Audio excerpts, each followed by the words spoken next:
Hey guys, it is NCS Fan 001 here, welcoming you to another one of those trophy list analysis videos. It's been a little while since we've done one. There haven't been a whole lot of games coming out at the right timing to do one. Anyway, today's game is Five Nights at Freddy's sister location, otherwise known as Five Nights at Freddy's 5. So this game has been out for like a solid month, and the trophy list is just now appearing because the people who made the ports on the PS4 were just not bothered enough to actually make the list properly sync with the servers, and apparently the EU version still hasn't synced with the servers. So that's already a very bad sign. But this game, once again, does not contain a platinum trophy. It contains 10 total trophies worth 315 points, 1 gold, 6 silvers, 3 bronze, and of course no platinum. So let's take a look at Five Nights at Freddy's sister location. So this game has slightly better trophy names and descriptions than the previous Five Nights at Freddy's games, which is nice. We have two of our bronze trophies here, Controlled Shock and Breaker Room, for completing our first night shift and our second night shift. Nothing difficult there. Now we get to our silver trophies. Parts and Service and Spring Lock Maintenance are earned for completing your third and fourth night shifts, so those are all basically story-related trophies that can't be missed. Now we have 2 silver trophies related to the game's 2 different endings. We have Look Like You for following instructions too closely. That is for what is typically considered by the FNAF community to be the canon ending for this game.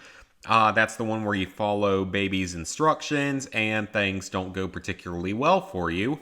Versus Exotic Butters for surviving until morning with your exotic butters in tow. So that is for the basically secret, probably non-canon ending.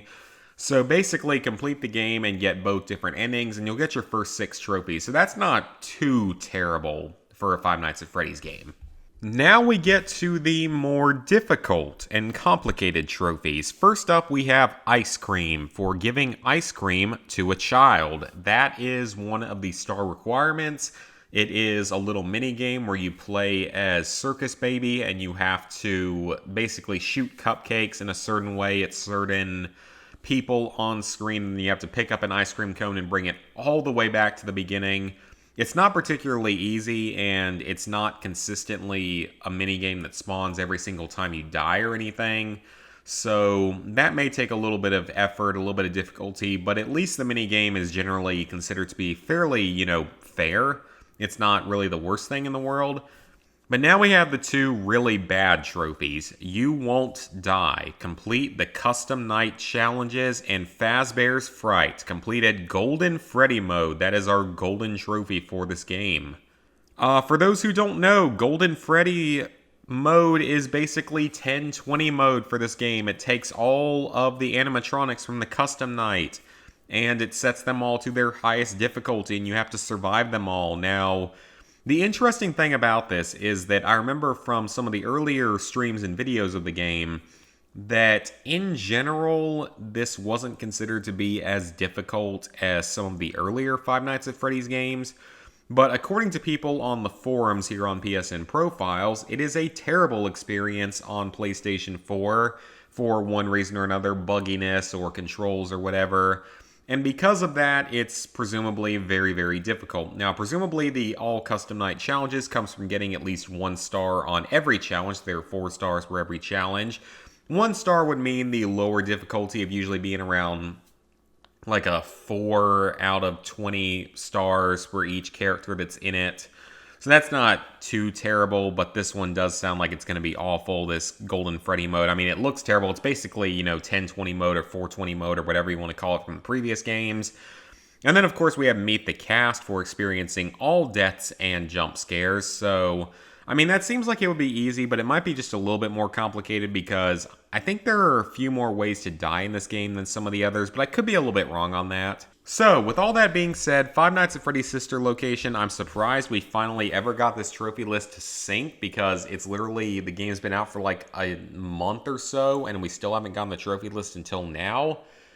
But I would say that this is probably right up there with the rest of the Five Nights at Freddy's games on PS4. I think Help Wanted is typically considered to be the easiest because it's actually a game made for the PSVR and, you know, not a complete piece of trash that actually feels like it was made for the console versus a very cheap, horribly made port. I mean, Five Nights at Freddy's 1 is still typically considered to be fairly easy because there's like a glitch in the game or something that allows you to do some of the harder trophies very easily.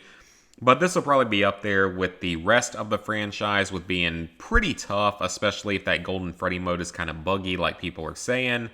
So, anyway, hope you guys enjoyed the video. The game is already out, but like I said, we didn't get the trophy list until now, a month after it came out, which is just really, really bizarre to me. I don't know if we're going to get any other Five Nights at Freddy's games on PS4. There's still Pizzeria Simulator, aka FNAF 6, as well as the Ultimate Custom Night that have yet to come out on PS4. I don't know if Ultimate Custom Night or FNAF World will ever come out here, but I would not be surprised if we saw FNAF 6 actually get a release on PS4 because it is sort of the conclusion of the original storyline. So, hope you guys enjoyed the video and see you for the next one.